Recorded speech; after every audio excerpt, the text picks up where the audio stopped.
A young man stands in his bedroom, and it just so happens that today, the 13th of April, 2009, is this young man's birthday. Though it was 13 years ago he was given life, it is only today that he shall be given a name. And what will the name of this young man be? Hey, why don't you enter a name?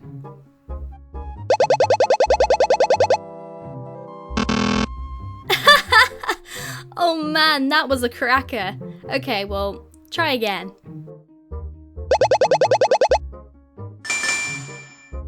You got it right. Well done. Time to examine the room. Your name is John. And as was previously mentioned, it is your birthday. Yay! A number of cakes are scattered about your room. And you have a variety of interests. You have a passion for really, really terrible movies. You like to program computers, but you're not very good at it. You have a fondness for paranormal lore and are an aspiring amateur magician. You also like to play games sometimes.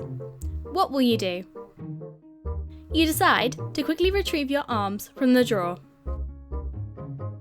Duh, your arms are in the magic chest, poop lord. Out of sympathy for John's perceived lack of arms, you pick up the cake for him and put it on the bed. And that was very nice of you too. You retrieve your fake arms from the chest. You use these for hilarious antics. You capture log them in your Silodex, although you have no idea what that actually means though. There are other items in the chest. Feeling curious about these items, you decide to examine the contents of the chest. Wow! In here you keep an array of humorous and mystical artifacts, each one a devastating weapon in the hands of a skilled magician or a cunning prankster. But you are neither of these things.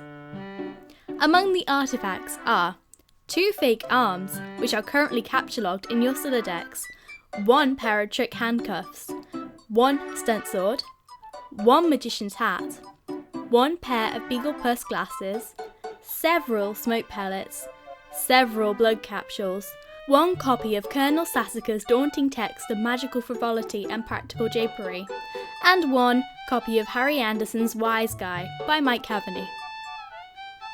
Some of this stuff may come in handy at some point, but for now, you decide to just take the smoke pellets. You capture log the smoke pellets. You stowed the smoke pellets in one of your capture log cards in your Silodex.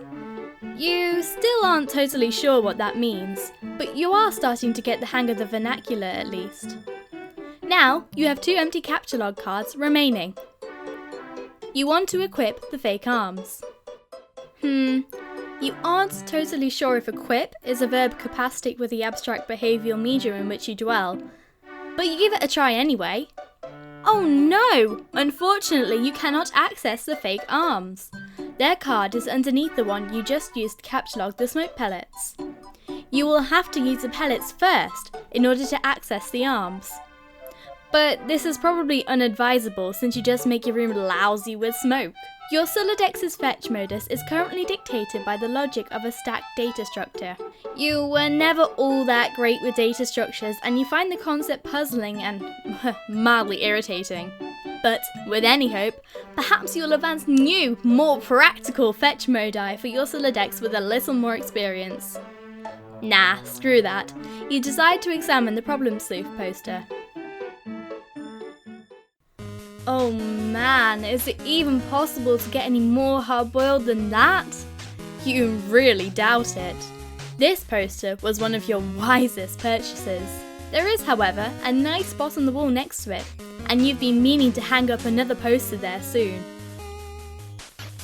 It looks like there's a note on your drawer. You decide to read it. Happy birthday, son. I am so proud of you.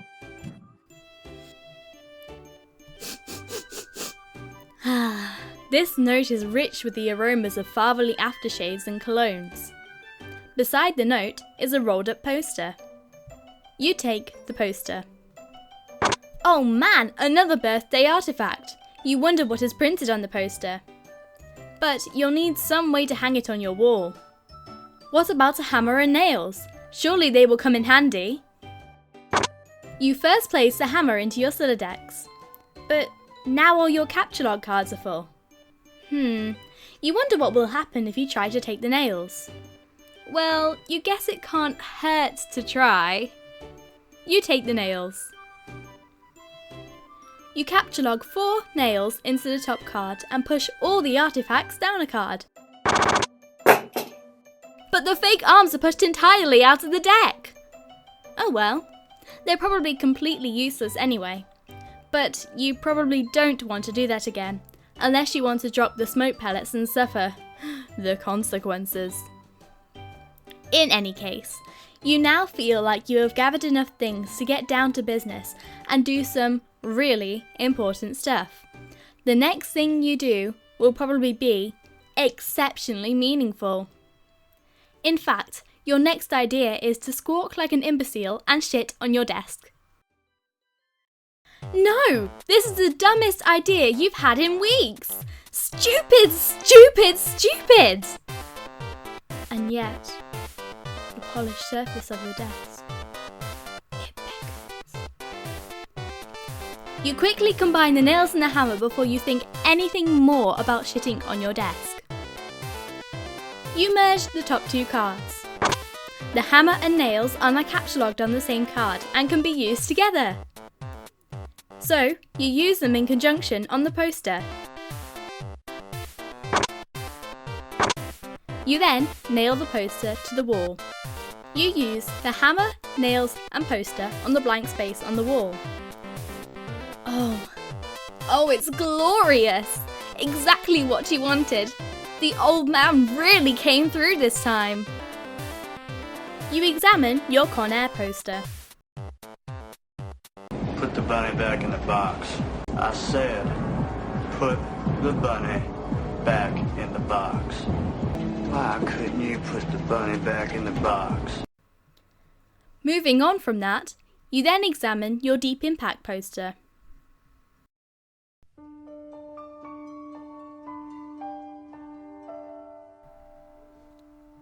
Morgan Freeman's genteel homespun mannerisms were the perfect qualities for a president residing over a crisis. Oceans rise, cities fall, hope survives. Wow. Films about the impending apocalypse fascinate you. Plus, a black president? Ha! Now you've seen everything. You examine your calendar. On your calendar, you've marked your birthday, the 13th of April. Another day you've marked was supposed to be the arrival date for the highly touted Suburb beta launch. And it's been 3 days already. It's starting to become a sore subject with you. You know what? You decide to calm down a little and eat some cake. You are sick to death of cake! You've been eating it all day, and you have no intention of clogging your Solidex with it either. The cake stays put for now. Oh, you hear a notice from your computer. Someone is messaging you. You examine the incoming message. You pull up to your computer. This, no surprise here, is where you spend most of your time. You decorated your desktop with some rather handsome wallpaper, which you made yourself. You are really proud of it. Your desktop is also littered with various programming project files. You are so bad at programming, sometimes you wonder why you even bother with it. Your PestaChum application is flashing. Someone is trying to get in touch with you. A wink, a wink. You open PestaChum. Only one of your 4 chums is logged in, and he sent you a message. You decide not to leave him hanging, and open the message.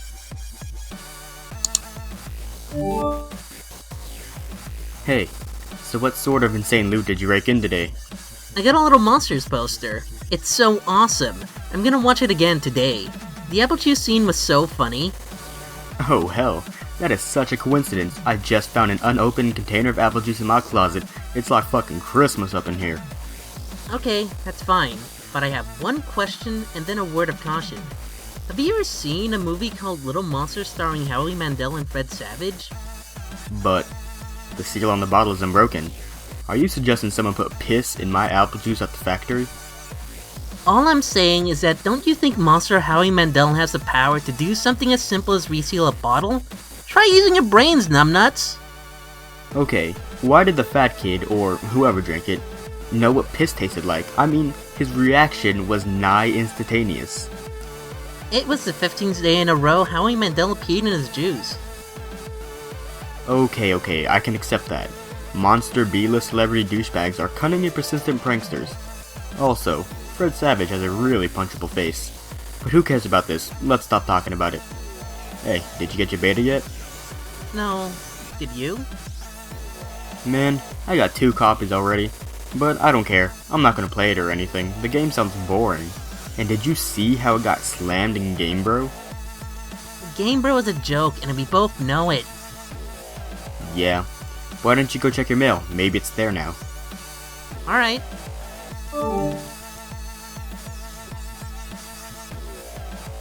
Taking your friend's advice, you decide to look out the window. You see the view of your yard from the window.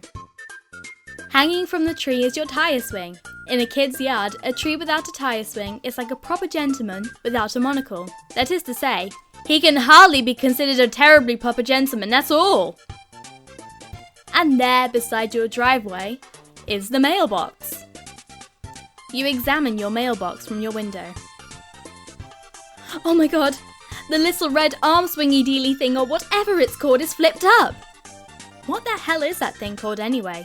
Ugh, you do not have the time for these semantics. The red flippy lever thing means you have new mail. And that means, oh, the beta might be here. Quick, go outside and check the mailbox. You're about to hurry down the stairs when...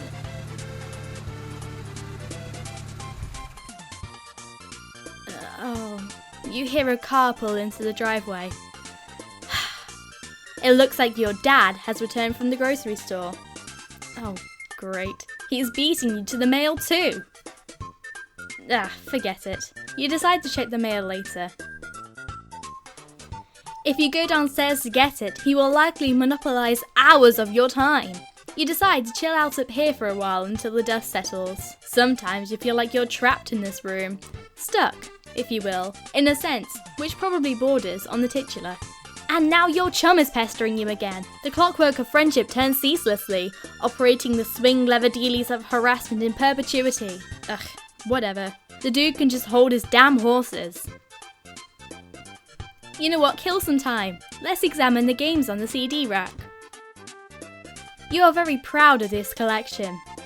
You have put countless man-hours into this assortment of quality titles.